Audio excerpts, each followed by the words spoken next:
Hello everybody, Sparkster1701 here. We're taking a look at another Studio Constructicon. This time around we have Scavenger. Of course, Scavenger was a name used in the Generation 1 continuity. Scavenger was the idiot of the group, as the best way to describe him, as he kept trying to buy his friendship with the other Constructicons, whereas they secretly would have thrown him out if he didn't have a special ability that allowed him to find rare materials that they could use for their construction projects, or for other uses that the Decepticons may have had. And of course, as you can see, this robot is wildly different from what we've traditionally seen for many of the Transformers, in the fact that he folds up the treads into a pair of wheels and apparently uses those for locomotion, and his arms are used more for stability. Or he just walks around on his arms. Now, of course, let's remove him from his display base so that you can all see that it is, once again, another pyramid scene. Of course, this is to show the scene from Revenge of the Fallen, where the Constructicons gathered together to form Devastator. So, we'll get that out of the way here. And we'll bring our lumbering friend back in.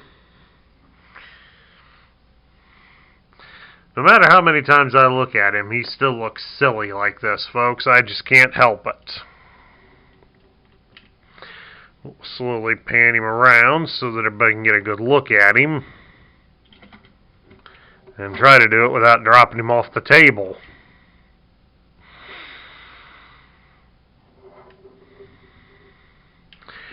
Now, aside from the backdrop, the only other loose piece that Scavenger has is this hinge right here. This hinge piece here. It comes off because it is detached on the toy when you buy it brand new. So you do have that as a loose part.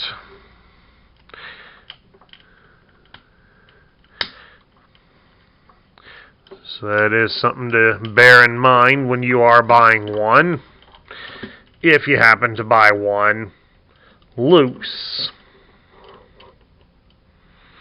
There we go, that seems to be keeping him steady. Even though now we need to look at some of his articulation, and based on how he's set up, he doesn't have a whole lot going for him. The arms can be raised up at the shoulder like that. They also can be raised out to the side, just exactly like that. There is a bit of a swivel at the bicep, so he can rotate his arms, similar to having G.I. Joe Battle Grip.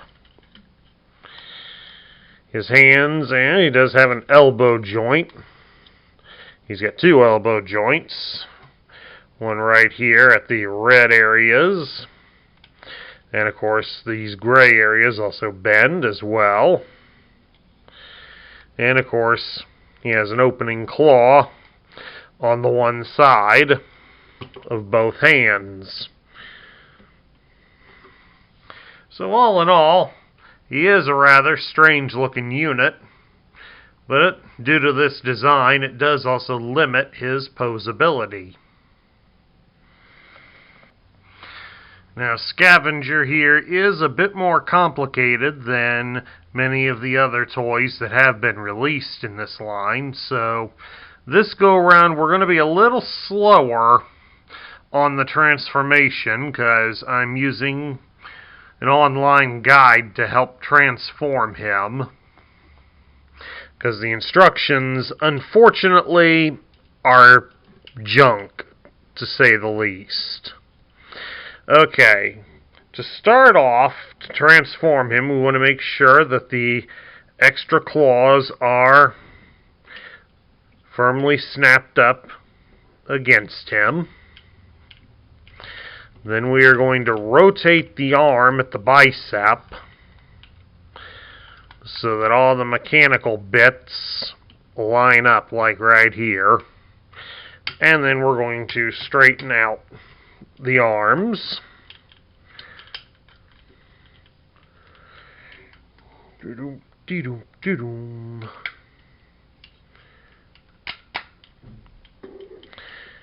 that'll get us started on the first step for him. For our next step, we're going to get the top wheel set up. So to do that, we need to come up here, slowly wiggle out these support pieces, and rotate them to the front.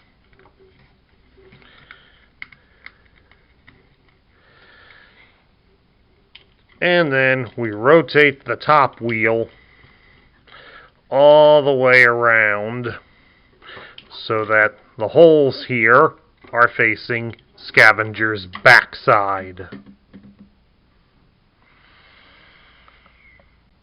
Now comes the fun part for him, because we're going to come down here to the bottom wheel and we need to separate it like that. And then we're going to rotate each one around individually, like so.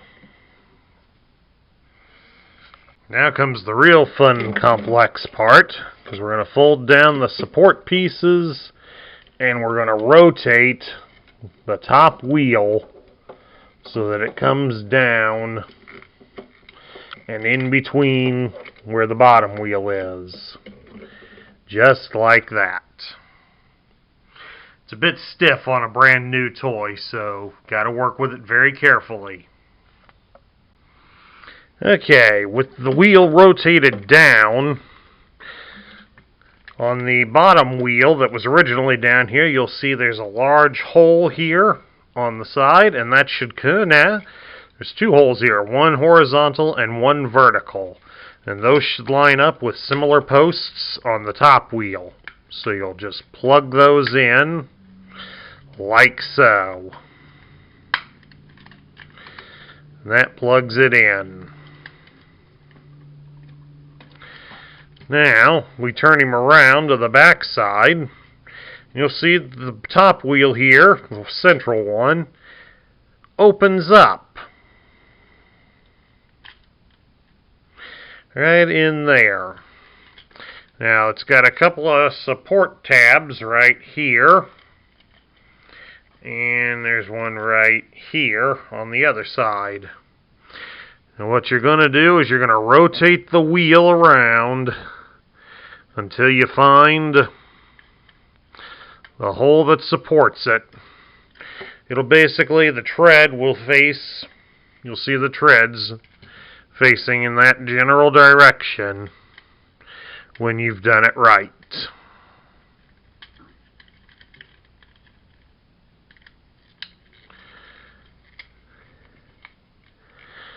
And you just push it in.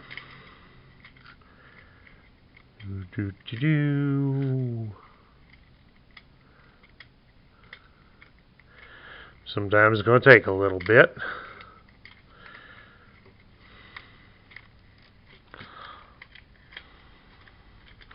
Doesn't help that it's all black, so you can't really see it very well.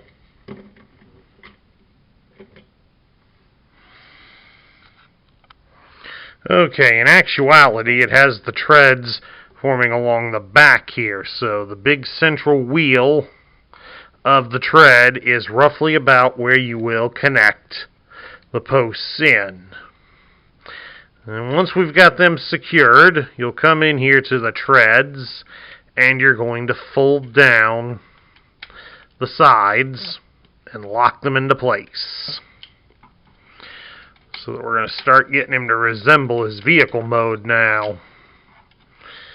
This should be getting exciting.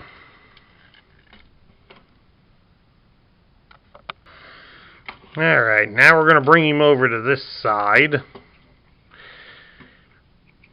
Going to rotate things upwards, like that. Fold up this cabin. Rotate the arm upwards. Then bring this all in. Or at least it's meant to fold.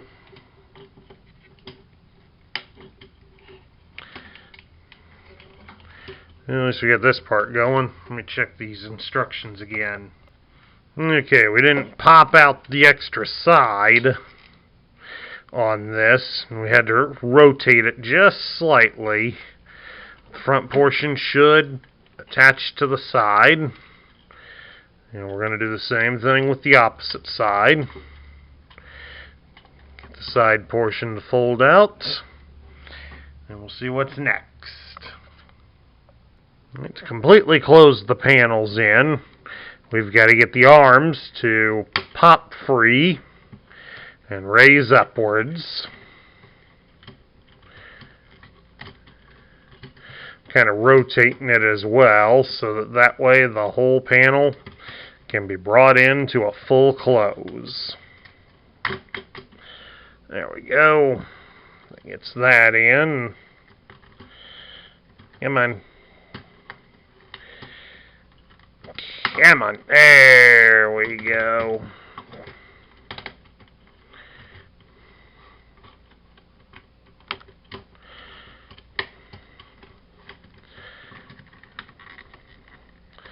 And there we go. It's starting to take shape. For the final few bits, as many of you probably already have guessed, we do need to combine the arms together. Try to line them up as best you can. They should just press together. And of course we're going to adjust things accordingly. Over here on this gray piece, we're going to fold it over like so. And then it folds down to the side to form the driver's cabin. Over here you got this piece. Just make sure you fold it down. Come around here to the back. I'm going to rotate the support pieces out like so. And then they should individually, well, they'll do it simultaneously, be pushed back in against the vehicle. If it isn't already, you come down here and make sure the head is facing the treads. Straighten that out there. And there we have it. Scavenger is in his excavator mode. He's actually based on a Terex O&K RH400 excavator.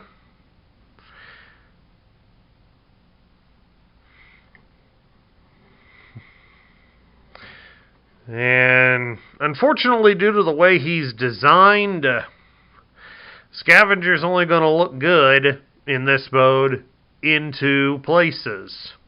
This side here, and that side. I mean, on the back, you can clearly see the wheel from the inside. And of course, we raise this up here on the front, and what are we seeing here? A giant wheel. So, unfortunately, due to his design, it kind of hurts a lot of his appearance as a display toy. Now, to transform him into the robot body, as he forms the upper torso of Devastator, instead of the right arm like the Generation 1 version, we're going to start by, we fold out the cabin section, and of course the panel on the opposite side. I'm going to raise the arms up a bit so that it'll make it a little easier to pull them apart. and refold the panels back to the side.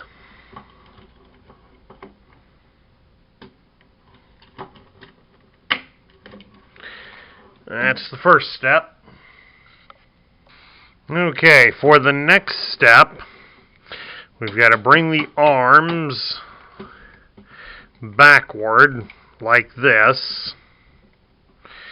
Then we've got to rotate them around. And then we're going to fold up everything and connect the arms down just like that. I'm going to do the same thing here with the opposite arm.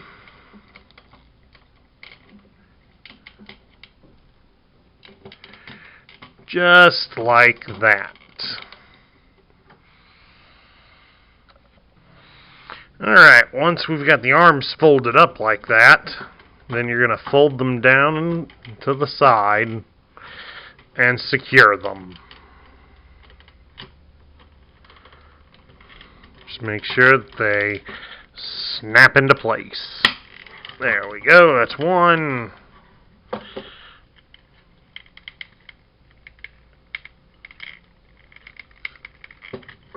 Come on, I know you're not snapped.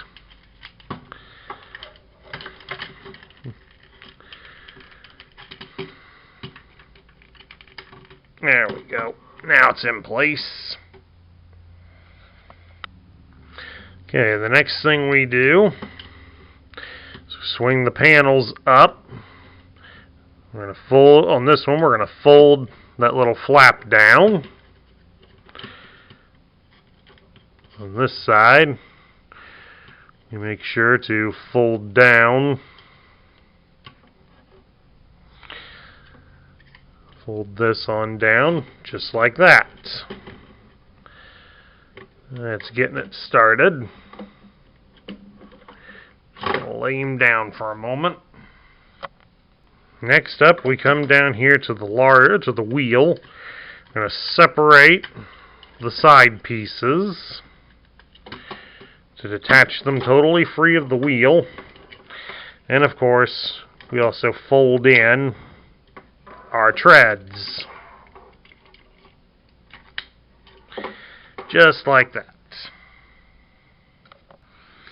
Okay, on the top wheel here, we're going to close the panels on it because we are going to rotate it so that it is back on top again. One way or the other, it doesn't really matter how it gets that way. Now we're going to twist the bottom with the other wheel halves so that they're facing us.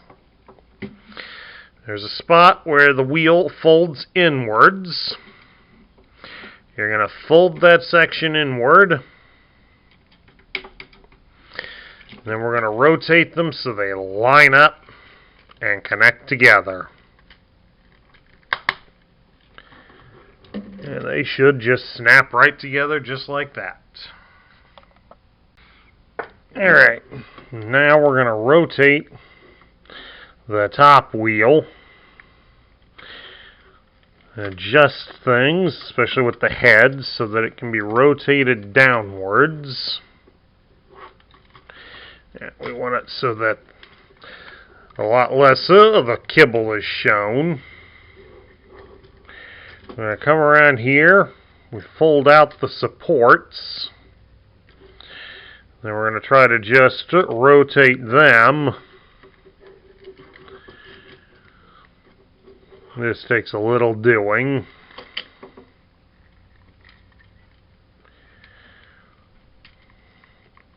Just rotate them and shift them so that they are touching the back of the wheel, of this wheel here.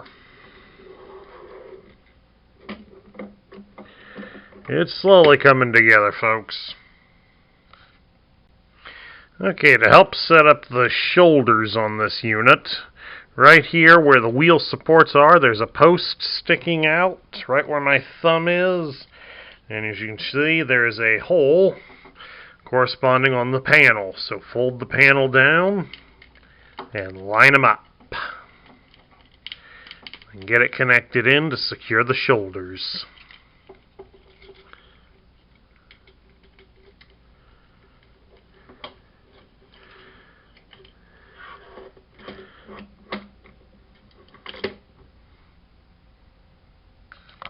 And in actuality, that's got it finished. That has the torso assembly for Devastator.